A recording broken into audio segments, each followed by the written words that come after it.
یہ کام ہے، اس میں امت بنے کی شان پیدا ہو، تم امت میں کام کرنے والے بن جاؤ۔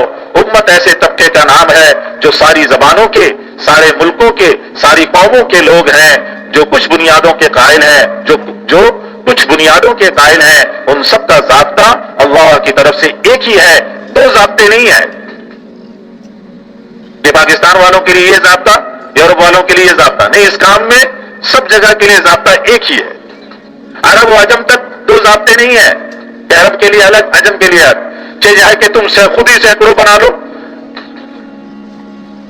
امت کے مسئلے میں یہ سمجھ لو کہ سب پر اللہ کا ایک فیصلہ ہوگا۔ جب امت کے عام پر فیصلہ ہوگا تو وہ امت مشرق میں ہو مغرب میں ہو، سب پر وہ فیصلہ لاگو ہوگا اور وہ سب پر چالو ہوگا۔ جب عیسائیوں کو حضرت محمد صلی اللہ علیہ وسلم نے مباہلے کا چیلنج دیا تو دوسرے دن مباہلے کے لیے تیار ہو کر آئے، اور حضرت محمد صلی اللہ علیہ وسلم اپنے خاندان والوں کو لے کر آئے اور غیظ و غضب سے حضور صلی اللہ علیہ وسلم بھرے ہوئے تھے۔ نجران کے عیسائیوں کے سردار نے کہا، ارے ان کے چہرے سچوں کے معلوم ہوتے ہیں، صلح کر لو، صلح کر لو۔ بعد میں حضرت محمد صلی اللہ علیہ وسلم نے فرمایا کہ اگر میرے ساتھ آج یہ مباہلہ کر لیتے تو روئے زمین کے جتنے عیسائی ہیں وہ سارے مسخ ہو جاتے۔ امتی ضوابط اور ہیں، امتی ضوابط اور ہیں، اور امتی ضوابط ٹوٹ رہے ہیں۔ اس اعتبار سے یہ سوچو کہ کام کرنا ہے، اس طرح تم امت کے اعتبار سے کام کرنے والے قرار دیے جاؤ۔ پوری امت کے کام میں جون سی سطح کے اعتبار سے تم پر قربانی آ کر پڑتی ہے، اس وقت میں اپنے سارے مسائل کو چھوڑ کر قربانی اختیار کرنا قربانی کی سینکڑوں سیڑھیوں میں سے ایک سیڑھی ہے۔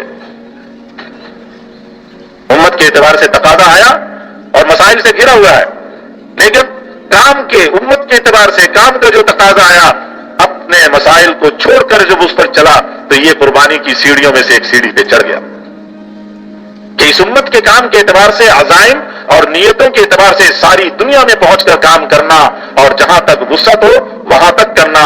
وسعت جان اور تمہارے کرنے تک ہے، پیسہ وسعت نہیں ہے۔ اس لیے حاجی صاحب ہمارے ناراض ہوتے ہیں، پیسہ کیوں پوچھتے ہو؟ ہمارے پیسہ وسعت نہیں ہے، جان اور کرنا، جان لگا رہا اور کر رہا، یہ وسعت ہے۔ عالم میں کام، اب دائرہ محنت، عالم میں کام، ملک میں کام، علاقے میں کام، شہر میں کام، محلے میں کام، یہ ہمارے کام کا دائرہ ہے۔ اس کو پھر میں دوبارہ اس کو کہتا ہوں، ترتیب، حضرت ترتیب بتا رہے ہیں کام کرنے والوں کی فکر اور نیت، عزم کی ترتیب۔ آج تو ہم کہتے ہیں نا محلے سے چلو، نہیں، عمل محلے سے، لیکن فکر اور نیت کی جو ترتیب ہے وہ عالم سے۔ عالم میں کام، پھر ملک میں کام، پھر علاقے میں کام، پھر شہر میں کام، پھر محلے میں کام، یہ کام کا دائرہ ہے۔ نیت عزم کے اعتبار سے وسعت وہاں سے شروع ہوگا، قدم یہاں سے اٹھ رہا ہوا، اپنے محلے سے، اپنی مسجد سے، اپنے گھر سے۔ اگر اس کی ایک صورت یہ نکالو کہ وہاں کچھ لوگ جائیں اور وہاں کچھ اجتماع پیدا نہ ہوگا، نہ جذبات کا نہ ذہنوں کا، یہ ہو سکتا ہے کہ ان میں سے کچھ آ جائیں، لیکن اصل وہ ہوں گے جو ہر جگہ کام کرنے والے ہوں گے، جن کو میں کہہ رہا ہوں کہ سینکڑوں کے اعتبار سے، وہ جو حضرت نے کہا نا سینکڑوں چاہیے، چند سو، وہ ہر جگہ کے اعتبار سے فکر اور سوچ، لیکن اصل وہ ہوں گے۔ کچھ طبقے ایسے ہوں گے جو کہیں کہیں ہوں گے، وہ ساتھ لگنے والے ہیں، وہ ان قربانی والوں کے ساتھ۔ تم باہر نکلے اور ذہن بنانے کا کام کیا، دعوت دی، اپنے آپ کو محتاج سمجھ کر کام کیا، دعوت، تعلیم، ذکر، نماز کے ذریعے اپنا ذہن بنایا، اور رو رو کر یہ دعا مانگی جائے کہ اے اللہ، جن عملوں میں تو نے یہ نفع بتائے ہیں وہ ہمارے ذہن میں بٹھا دے۔ اس کو مانگنا اللہ سے۔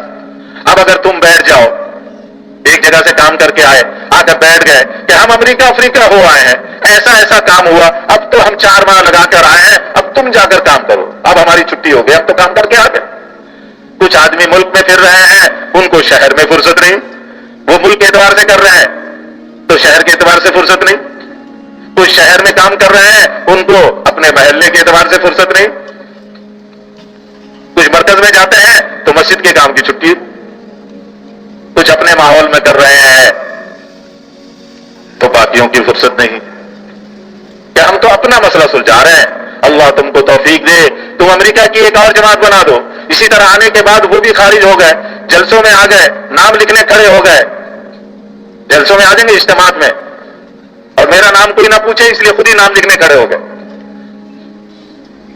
اس طرح جتنے آدمی بنتے رہیں گے تو وہ ایک چبوترا بنتا جائے گا، یعنی قربانی کی ایک ہی سطح جو پھیل رہی ہے، حالانکہ زمین پہ پھیل رہی ہے، اوپر نہیں پہنچ رہی ہے۔ قربانی وہاں پہنچانی تھی جہاں سے فیصلے آئے۔ ملک کے کام میں تو انحطاط ہو گیا، جن کو اصول آتے تھے، دعوت دینی آتی تھی اور ضیافتوں سے بچنا آتا تھا، وہ تو سارے نقل و حرکت کے نقشوں سے نکل گئے، تو کام نہج سے ہٹ گیا۔ جو اصول دے کر ضیافتوں سے بچتے ہوئے، قربانی کرتے ہوئے، جان مال خرچ کرتے ہوئے جن کو یہ آتا تھا، انہوں نے چھٹی کر لی کہ ہم نے تو اتنا کام کر لیا، اب ہمیں کچھ چھٹی مل جائے۔ تو حضرت کیا فرمانا ہے؟ تو پھر کام نہج سے ہٹ گیا۔ جو چیز اوپر چلنے کے واسطے ہے وہ اوپر نہیں جائے گی تو خرابی پیدا ہو جائے گی۔ ہوائی جہاز کو اوپر اڑانے کے بجائے زمین پر چلا دیا۔ پہلا مسئلہ یہ ہے کہ تم باہر ہو آئے۔ باہر کا کام ایسا نازک ہے کہ نئے آدمیوں کو تم باہر نہیں بھیجتے، جن کو تم نے مختلف نوعیتوں کے اعتبار سے کام سکھایا وہ آدمی باہر گئے۔ ایک آدمی ہے جو قربانی کے کمال تک پہنچ سکتے ہیں، ان کی نوعیت یہ ہوگی پہلی دفعہ یہ گئے، اب واپس آ کر ان کو مقام کا کام کرنا ہے، یعنی واپس آئے تو پھر کام کی چھٹی۔ پہلے باہر گئے، پہلے مقام پر کام کیا، سیکھا سکھلایا گیا ان کو، پھر ان کو باہر بھیجا گیا، وہاں سے آئے پھر مقام پر کام کرنا ہے۔